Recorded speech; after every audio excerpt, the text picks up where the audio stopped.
તો કહેવાય નહીં મહારાજ, ના પ્રભુ, આ જન્મ એ આપના માટે છે, શરીરના સુખ માટે નથી. તમારા ભજનમાં વિઘ્ન કરે એવું એક પણ પદાર્થ ન જોઈએ. મહારાજ કે પણ માગ્યું હોત તો શું વાંધો હતો, માગવું જોઈએ ને. ચાંદબા કે મહારાજ, માગવું તો મારી ભક્તિમાં ખોટ આવે, મારે માગવું નથી. મારી ભક્તિ પાંગડી થઈ જાય. ભગવાન જેવા ભગવાન મળ્યા અને શરીરના સુખ માટે શું ભગવાન પાસે માગણી કરું?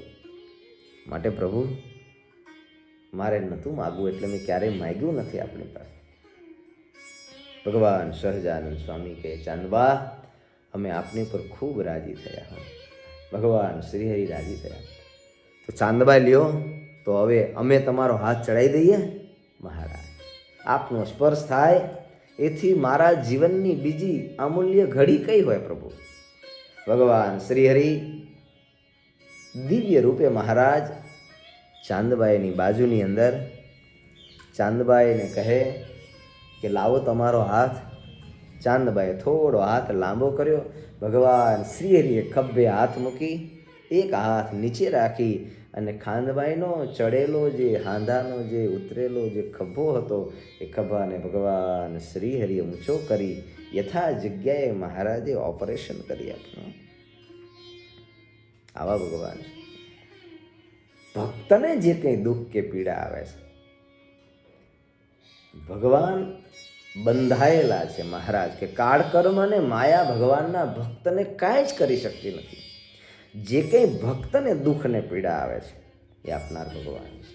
ભગવાન આપે છે એ પીડા, એ દુઃખ ભગવાન આપે છે, કારણ કે ભક્તને આ જગતમાંથી વિરક્ત કરવો છે, એટલા માટે ભગવાન આપે છે.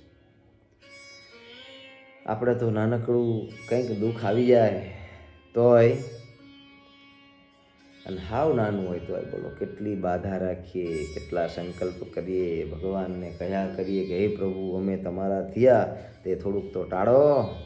કહીએ ને ભગવાનને આટલું બધું ભગવાનનું,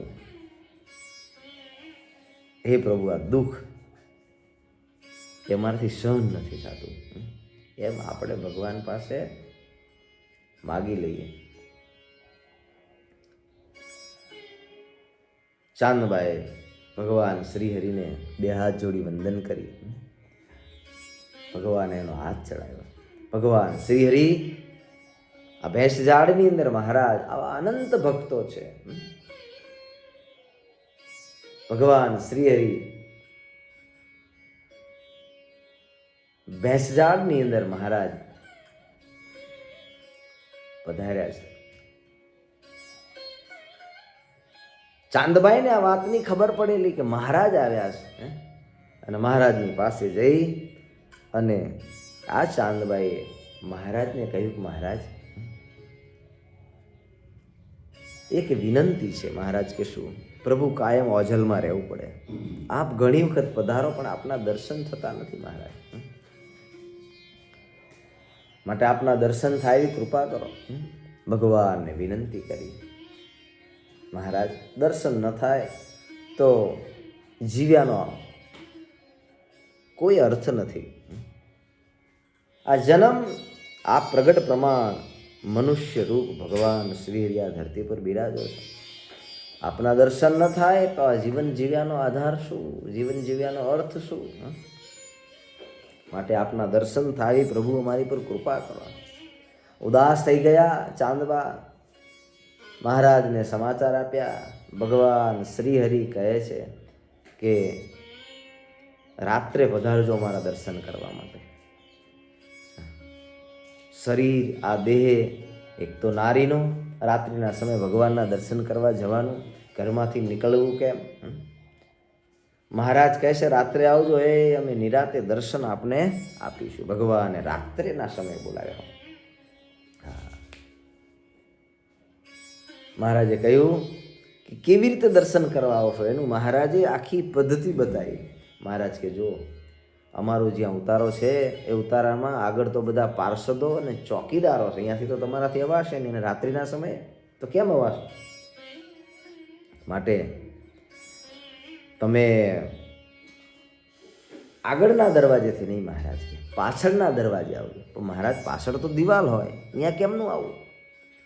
મહારાજ કે પાછળના દરવાજે આવજો, ત્યાં કાણું પાડજો. પણ મહારાજ કાણું કેમનું પાડવું? મહારાજ કે ઘરની અંદર કોષ હોય, 4-5 તમારી સાથે તમારી સહેલીઓને લઈને આવજો અને પાછળની દિવાલે છે એને કાણું પાડી અને આવજો. મહારાજે આવી બધી વાત કરી, આવો સંકેત શીખ્યો ભગવાને.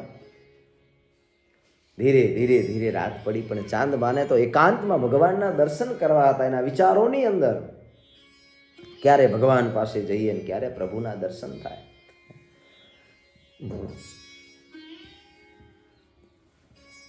ચાંદબા રાતના સમયે ભગવાન શ્રીહરિ પહોંચ્યા છે ઓરડાની અંદર. બ્રહ્મચારી આદિક બધા ઓસરીની અંદર છે, ચોકીવાળા બધા ચોકમાં સતા છે. પાછળની જે પસીત હતી એ પસીતે રાત્રે ચાંદબાઈ આદિક બધા બહેનો ત્યાં પધાર્યા. રાત્રે આવી અને ચાંદબાઈએ ધીરે ધીરે કાણું પાડ્યું.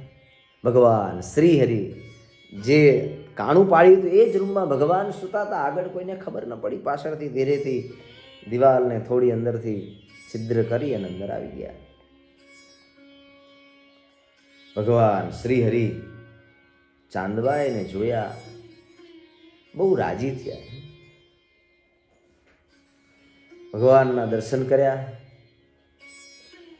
થોડો સમય રોકાણા. મહારાજ કે હવે જાઓ, હમણાં પ્રભાત થશે, બધા આવશે તો ખબર પડી જશે. ચાંદબાએ ભગવાનને વિનંતી કે મહારાજ અહીંયા સુધી આપના દર્શન કરવા માટે તો આવ્યા છીએ, આપની કંઈ પ્રસાદી આપો તો સારું. ભગવાન જે રજઈ ઓઢતા હતા એ રજઈ એ ચાંદબાને આપી. લ્યો આ રજઈ.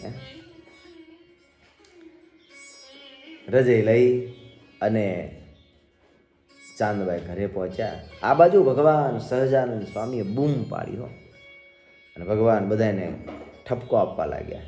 મહારાજે કીધું, એલા બધા ઊંઘો છો તો શું ઊંઘવા લાવ્યા છીએ? આ પાછળની દિવાલે કાણું પાડી ચોર આવ્યા, બધા શું કરો છો? ખાલી રોટલા ખાઈ બગાડો છો? હમણાં કોઈ અમારું માથું કાપીને લઈ જાત તો કેટલી વાર લાગે? શું આમ જ્યાં ભગવાને ચીસ પાડી, બૂમ પાડી, ઊંઘમાંથી બધા દરબારો ઉઠ્યા. પસીતની અંદર જોયું તો મોટું જબર કાણું હતું.